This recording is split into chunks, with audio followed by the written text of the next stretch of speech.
You get to see what I for a little while. I got to change it because it won't stay there. Let's see. There we go. We're all okay.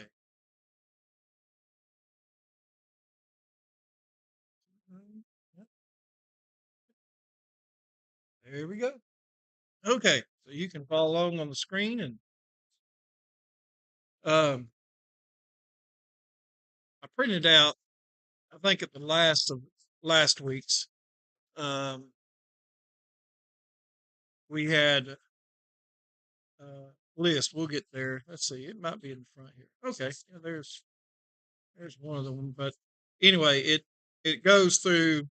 It's not on the screen, but kings before division of kingdom Israel. Of course, you got Saul, David, and Solomon. But you also have Ishbosheth, who was king of Israel. He was son of Saul, and that was that roughly 7 year period where David was king over Judah, but he wasn't king over the northern parts, all the other tribes. And then, of course, we had studied all that. David did reign for 40 years, like Saul, but only, roughly a 33 of it was United Kingdom. But then Solomon reigned for 40 years, his son. And then, of course, then you had Rehoboam, who for a short period of time, you could say he was over the United Kingdom, but didn't last very long as he didn't listen to the older advisors. And then the kings of Israel, the one it's on behind it. Yeah, there you go. Kings of Israel. Of course, when we say Israel from here on out in the kingdoms, we're talking about the northern kingdom, or it also is going to later times be referred to as Samaria because that was its capital.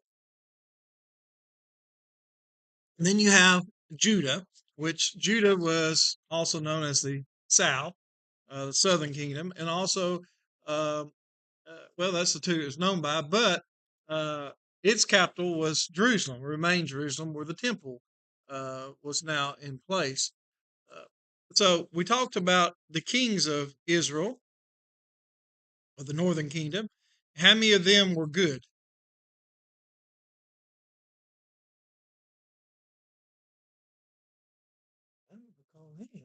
Okay, none of them were good.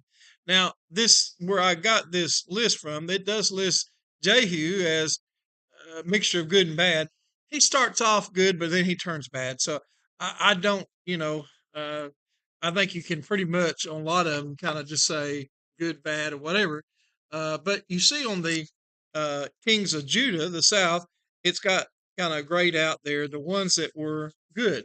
Now, even in the uh, kingdom of Judah, a good number of them were not actually good. Uh, some of these I also have, like I said, we'll go over and we'll decide what we think. Manasseh, for example, Manasseh was very bad, but then he changed and he became good. It doesn't reflect that in this, but we'll see that when we get to it. So, but because of how bad Manasseh was, that's when God finally decided that the southern kingdom would be taken in captivity as well. So, uh, anyway, so we can quibble over some of these. None of them were perfect. Even David, as we study, is perfect. So that is that list. And then we have two other lists on the next page. Kingdom of kings of Israel, the northern kingdom, and it lists every one of them, and it lists how many years they reigned. It also gives the dates, and it gives a scripture reference there. So it's kind of a handy little chart on this. And so, yeah, and so you see these. Of course, we'll be going through them and going in parallel times and showing because many of these did overlap. Some of these you're going to be familiar with, like Ahab that was married to Jezebel. Most people remember him. Um, and so it's got all these different ones. You notice one 7 days, one month. So very interesting. If you notice, for the most part, very few of these kings reigned anywhere near the length that Saul, David, and Solomon reigned. And there is one, Jeroboam the second, not Jeroboam son of Nebat, but a different Jeroboam. He reigned for 40 years, but most of the kings reigned for quite a bit shorter time. And it is during this era where, you know, originally God had said he would be the one to choose who would be king. Well, those days are non-existent in especially all the kings of Israel. Now, the kings of Judah, you see once again that many of them don't reign as long, but you do see a difference that many of the kings of Judah did reign longer. You have like Asa, 41 years. You have Joash, which was a good king, 40 years. You have Uzziah or Azariah, and its name's used both ways, 52 years. Manasseh, 55. Yeah. And so you see, in general, the kings of Judah, they did reign longer. Now, so these biblical references all are based on kings, but we have said, so which kingdom would you get more detail about uh, from the book of Kings? Of course, we understand we mean either first or second kings, but which kingdom would kings go into more detail? The northern or the southern? Huh? Probably the north.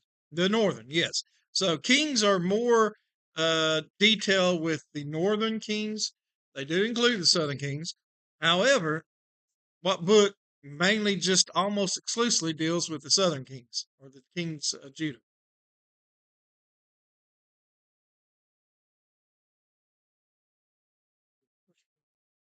Now the kings deal with the northern kingdom, Israel. What book deals with the southern kings? You're gonna get a little more detail. You may find out about them, the kings, but you'll see more detail in what book? Chronicles, yes. So that is so we'll be looking at both because you have to look at both. You're going to get sometimes the full picture. Now, in our lesson today, we're going to look at the first few kings. Of course, we've been studying. We actually got to their death. Jeroboam the first, Jeroboam the son of Nebat, Jeroboam, who every king is going to be compared to in the kings of Israel in regards to how evil they are. A lot of times it may say they were evil, but they weren't quite as evil as Jeroboam, son of Nebat. And then, of course, you have Rehoboam, the son of Solomon, and he had kind of a mixed bag, ultimately turned away from God. So the son of, so then you get Nadab and Abijah, are the ones that reign. Nadab was the son of Jeroboam the first, or Jeroboam's son Nebat, and Abijah was the son of Rehoboam. And so you can see uh, Jeroboam, the son of Nebat, he reigned for 22 years. And these dates are pretty close, actually. After the time of Solomon the temple, the dates get a little bit more accurate. What is kind of interesting, a lot of the Old Testament, we can pinpoint dates better than some of the things in the New Testament. It's just a weird dynamic. But anyway, Jeroboam, the son of Nebat, reigned 22 years. But then, if you notice, Nadab, his son, only reigned for 2 years. So we'll maybe see why that was the case. Uh, Kings of Judah, you can see Rehoboam didn't reign quite as long as Jeroboam, about 5 years less. And then his son, Abijah, only reigned for 3 years. And so we see a lot of these differences. Asa, though, would reign for a long time. So let's look at some of these. And so you can see it there. I've got it kind of broken out. Um, Abijam in Judah, Asa in Judah, Asa in Judah. I've got Nadab in Israel and Baasha in Israel. So Abijam and Judah. And so you can see, and that's why it's good to see the screen because you can see how it breaks out. So you've got parallel accounts in both Kings and Chronicles. Now, although I said that more detail a lot of times is in Chronicles on the southern kings, the kings of Judah, a lot of times though it's like you'd see in Matthew, Mark, and Luke, and even John sometimes where they're parallel accounts and they read almost excuse me, word for word. You see in 1 Kings 15, 1 through 2, Now, in the 18th year of King Jeroboam, the son of Nebat, Abijam began to reign over Judah. He reigned for 3 years in Jerusalem. His mother's name was Maacah, the daughter of Abishalom. Uh, now, let's see, there's some differences in this. As in the 18th year, King of Jeroboam, exactly the same, although it doesn't call him the son of Nebat. Abijah began to reign over Judah. He reigned for 3 years in Jerusalem. His mother's name was Micaiah, the daughter of Uriel of Gibeah. Now, you notice there is some differences, though, isn't there? And some of the differences, once again, you're going to see the Chronicles is going to focus more on the kings of Judah, and they're going to talk about, in order to tie down when this occurred, the king of Israel, but it doesn't refer to him as the son of Nebat, although kings always seems like refers to him as the son of Nebat. Uh, Also, how can we explain uh, the differences? And so we need to understand that there are some differences that we need to kind of understand why there might be. So why is it one of them says his mother's name was Maacah, and the other one says Micaiah, or Micaiah, I guess is how that would be pronounced. So did he have two different mothers, or is that the same lady?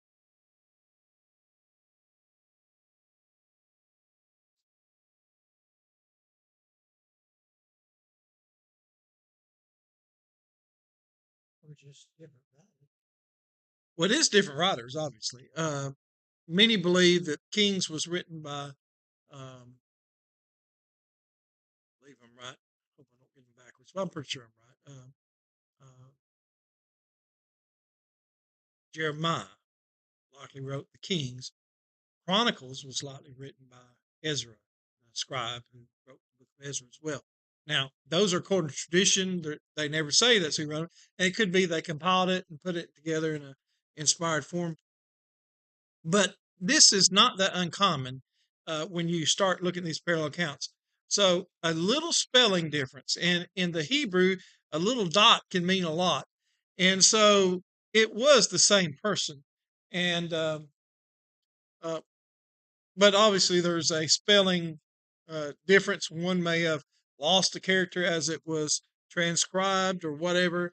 Uh, and even this Abishalom or Uriel of Gibeah. So obviously, sometimes people were known by multiple names as well. We see this today. Even one of our sometimes regulars here. His name is Marvin, but most people that known him for any length of time call him Tater. So, you can see people have nicknames. I, I a lot of times can tell when someone knew me and how long they've known me by what they call. So, growing up when I was a kid, my parents always in my family called me Jimmy. They still do. My immediate family calls me Jimmy. My brothers and sisters and them, they call me Jimmy. Where I went to high school, the friends I had in high school, and the church, First Church, where I preached full time, was the church I was there when I was a teenager. They all called me Jimmy. So if someone calls me Jimmy, they've either known me for a long time or I met them when I was preaching in Cross Plains. Now, when I went to college, nicknames are hard to, back in that day, it was really hard to kind of You could, if you was really persistent, as you started each time you went to a class, you could say, I want to be called Jimmy. And the professor would generally write it down. They do that. But it gets a little tedious. You have to do that all the time. So I was James in college. So basically, people that call me James, and by the way, that's about the only people that ever called me James was college. So if someone calls me James, unless they're just being formal or whatever, they call me James, I know I knew them in college. Now, if they call me Jim, it's basically anytime after college. So when I started in my engineering career, uh, James sounded too formal, although, obviously that's how I signed my name. But so I went to Jim. It sounds more professional than Jimmy, but so I went to by Jim. And so, basically, So most people today will call me Jim. Now, I used to get asked because when I went to North Carolina, there was people that, well, what do I call you? Because I've always used my emails as Jimmy Preach and other things. And so they'd be like, well, so what do you go by? And so I quickly figured out, I said, well, my wife, Haley, she calls me Jim. And my wife is always right. So basically, uh, Jim is, but the point is, you could see my name used in all those ways. Uh, so anyway, that's a lot of this, and some of these you can figure out. But so don't ever get alarmed when you see the name slightly different. It could even be as simple as, like say, when they at some point in time they transcribed it. It's not that important because these were not really influential people, but they're just mentioned that one. Sometimes it is a slightly difference. Maybe it's pronunciation. Maybe it's whatever that may be. 1 Kings 15:7 it says, and there was war between Abijam and Jeroboam. So Jeroboam was still alive when Abijah, or Bijam as it is there. Once again, that is a little slight spelling difference. But anyway, um, so they were at war. Of course, we read last week where it said that Jeroboam and Rehoboam was at war continually. And so it carried over after Abijam died. Now in 2 Chronicles 13, 2 through 20, it starts off, now there was war between Abijah and Jeroboam. Abijah went out to battle, having an army of valiant men of war, 400,000 chosen men. And Jeroboam drew up his line of battle against him with 800,000 chosen mighty warriors. Then Abijah stood up on Mount Zemaraim, that is in the hill country of Ephraim, and said, hear me, O Jeroboam and all Israel. Ought you not to know that the Lord God of Israel gave the kingship over Israel forever to David and his sons by covenant of Saul? Yet Jeroboam the son of Nebat, a servant of Solomon, the son of David, rose up and rebelled against his Lord. Is he being all that accurate? I mean, he's mixing fact with things that kind of like a talking point, you might say. Uh, why did Jeroboam become king? Who decided that Jeroboam be king? Was it not God sent prophet to him and told him he'd have 10 tribes and he'd leave two tribes? So it wasn't that Jeroboam rebelled and became king. And certain worthless scoundrels gathered about him and defied Rehoboam, the son of Solomon, when Rehoboam was young and irresolute and could not withstand them. And now you think to withstand the kingdom of the Lord in the hands of the sons of David, because you are a great multitude and have with you the golden calves. So everything they knew about Jeroboam was bad. But you can understand these books, Kings and Chronicles, wasn't written. So for the most part, they wouldn't necessarily be privy of some of the other information other than what they knew about. They knew about the golden calves. Jeroboam made you for gods. Have you not driven out the priests of the Lord, the sons of Aaron? This is true. And the Levites have made priests for yourselves like the people of other lands. Whoever comes for ordination with a young bull or 7 rams becomes a priest of what are no gods. He's right in this part. He's right. But as for us, the Lord is our God, and we have not forsaken him. We have priests minister to the Lord who are sons of Aaron, and Levites for their service. They offer to the Lord every morning and every evening burnt offerings and incense of sweet spices. By the way, you notice this long discourse is not in Kings. Okay. Set out the showbread on the table of pure gold and care for the golden lampstand, that its lamps may burn every evening. For we keep the charge of the Lord our God, but you have forsaken him. Behold, God is with us at our head, and his priests with their battle trumpets to sound the call against the battle against you. O sons of Israel, do not fight against the Lord, the God of your fathers, for you cannot succeed. Jeroboam had sent an ambush around to come upon them from behind. Thus his troops were in front of Judah and the ambush was behind him. Now, that doesn't sound good, does it? He's got them surrounded. And when Judah looked, behold, the battle was in front of him and behind them. And they cried to the Lord, and the priests blew the trumpets. Then the men of Judah raised the battle shout. And when the men of Judah shouted, God defeated Jeroboam and all Israel before Abijah and Judah.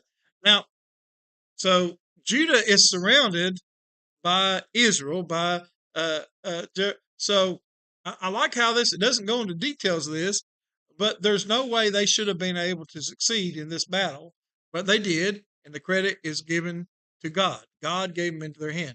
Abijah and his people struck them with great force, and there fell slain of Israel 500,000 chosen men. Now, how many did they start with? 800,000. So they lost down to 300. Thus the men of Israel were subdued at that time, and the men of Judah prevailed because they relied on the Lord, the God of their fathers. So although Abijah was a little off in some of the things he was saying, his intent was they were fighting for just cause and that they continued to worship the true God in the right way. And so God rewarded them for that. And Abijah pursued Jeroboam and took cities from him, Bethel with its villages, and Jeshanah with its villages, and Ephron with its villages. Jeroboam did not recover his power in the days of Abijah, and the Lord struck him down, and he died. We've already talked about his death, uh, but anyway, so he ended with a little bit of defeat, lost some cities. We're going to see that some of these cities will go a little bit back and forth. And to be honest, that is going to be the whole land from here until the New Testament times. It's just going to go back and forth. In 2 Chronicles 13:21, but Abijah grew mighty, and he took 14 wives and had 22 sons and 16 daughters. Now, I don't know where any of these thought that these things would really be a good idea. And we have Abijah and Judah. So anyway, 1 Kings 15:3-5, and he walked in all the sins that his father did before him, and his heart was not truly to the Lord his God as the heart of David his father.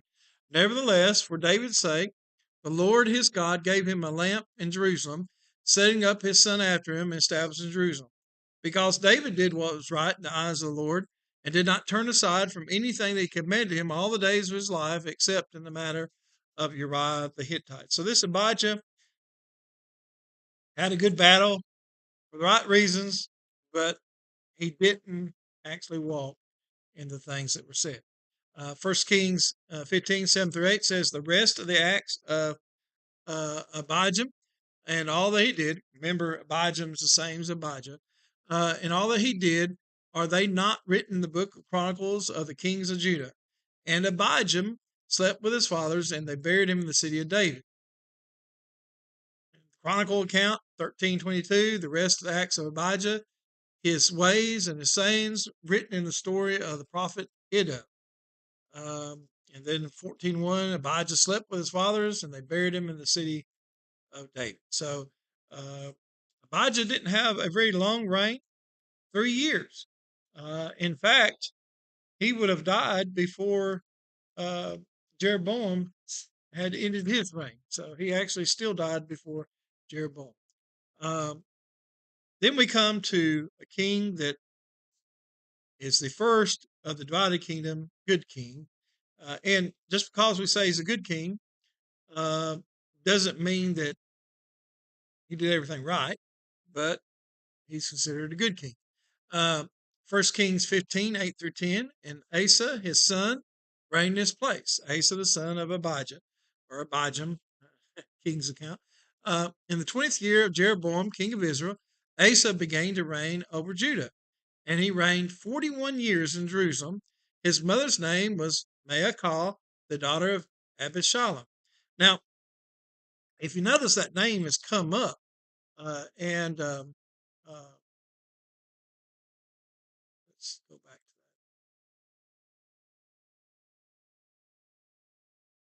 that. Yeah. So that is what was said was the mother of Abijah. And so, like I say, it probably is in this case with Asa, likely grandmother, not mother. 2 Chronicles 14:1, and Asa his son reigned in his place. In his days the land had rest for 10 years.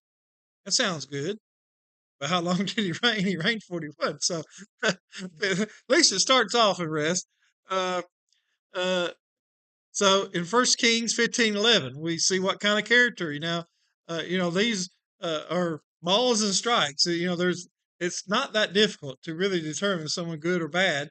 Did they abide by what the law of Moses says or not? So in 1 Kings 15:11 says, and Asa did what was right in the eyes of the Lord, as his father David had done. David his father had done. Now, what you'll see is, so the good kings of Judah, they're compared to David. The bad kings, which they're all bad, they're going to be compared to Jeroboam, son of Nebat. And so that's just what we have. In Chronicles, once again, you see a lot more detail here for a king of Judah. And Asa did what was good and right in the eyes of the Lord his God. He took away the foreign altars and the high places, broke down the pillars, and cut down the Asherah. Now, these altars that were set up, if they had a structure and they had some type of image, were likely to Baal. However, the Asherim was worshipped under the trees. So he just cut those trees down, and that's the way to break that up.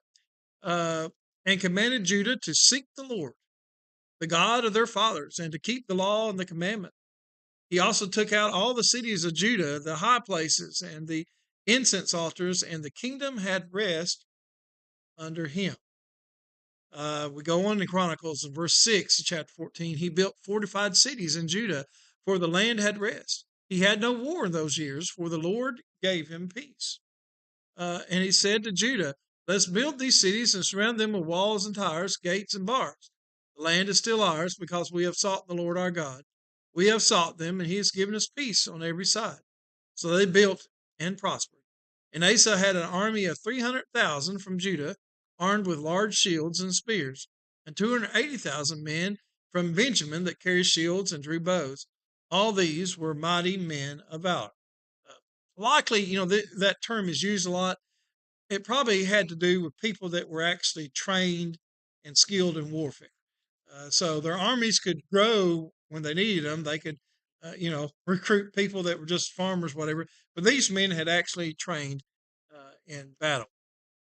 Zerah, the Ethiopian, came out against, them with an army of 1,000,000 men, 300 chariots, came as far as Mareshah. Now, 1,000,000 men is a little bit larger than what army he had, isn't it? But size isn't always the thing that matters, especially if you have the Lord on your side. And Asa went out to meet him. They drew up the lines of battle in the valley of Zephathah in Mareshah. And Asa cried to the Lord his God, O Lord, there is none like you to help between the mighty and the weak. Help us, O Lord our God, for we rely on you. And in your name we have come against this multitude. O Lord, you are our God. Let no man prevail against you. So the Lord defeated the Ethiopians before Asa and before Judah, and the Ethiopians fled. Once again, you see they had almost twice as many coming against them, an Ethiopian army that was apparently very large and very great, and yet the credit's given to the Lord.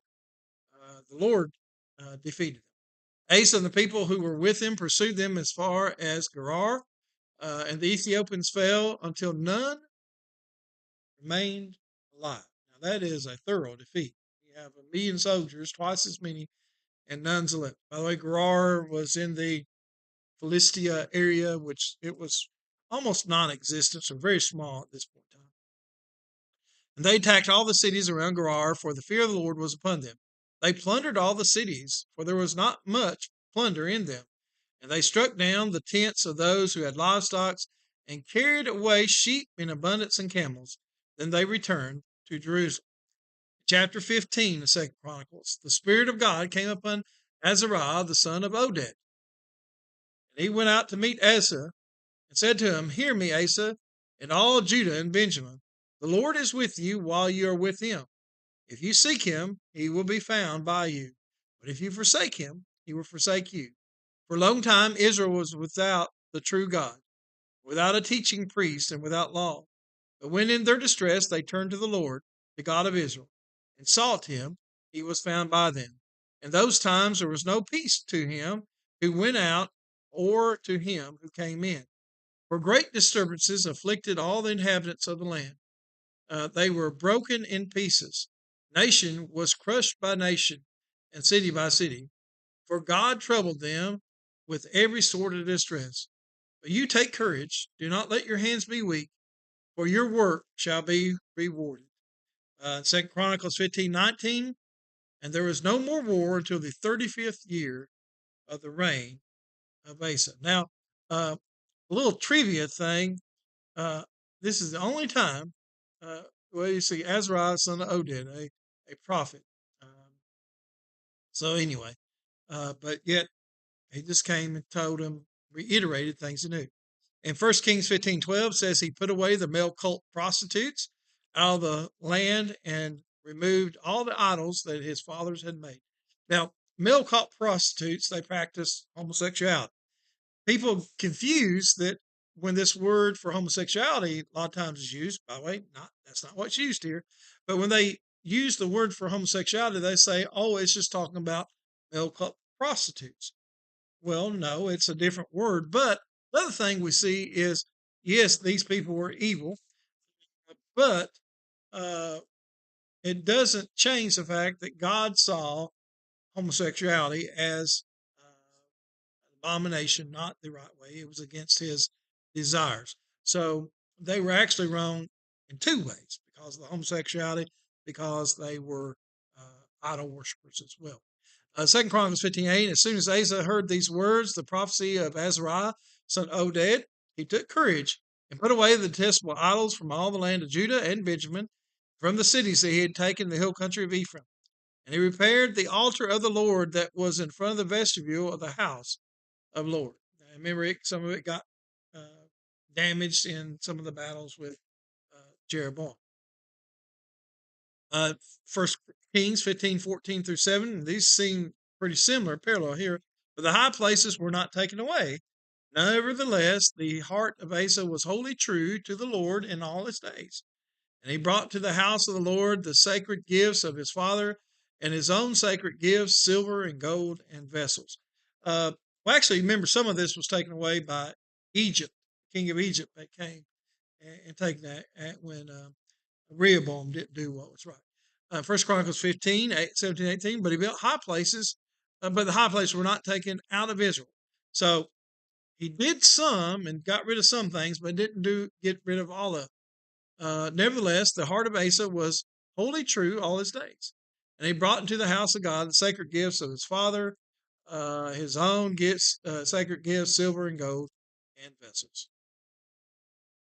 Verse 9 of 2 Chronicles 15. And he gathered all Judah and Benjamin, those from Ephraim, Manasseh, and Simeon, who were residing with them, for great numbers had deserted to him from Israel when they saw that the Lord his God was with him. They were gathered at Jerusalem in the 3rd month of the 15th year of the reign of Asa. They sacrificed to the Lord on that day from the spoil that they had brought 700 oxen and 7,000 sheep. That's a big offering, you might say. And they entered into a covenant to seek the Lord, the God of their fathers, with all their heart and with all their soul. But whoever would not seek the Lord, the God of Israel, should be put to death, whether young or old, man or woman. They swore an oath to the Lord with a loud voice, and with the shouting and the trumpets and with horns. And all Judah rejoiced over the oath, for they had sworn with all their heart, and had sought with him with their whole desire, and he was found by them, and the Lord gave them rest all around. So nothing but good in these times. Now, Asa was such a good king that one of the difference that you see with Asa compared to many of even the good kings is his son will also be a good king. So obviously Asa really had a good heart. He also removed Maacah, his mother, from being queen mother because she made an abominable image for Asherah.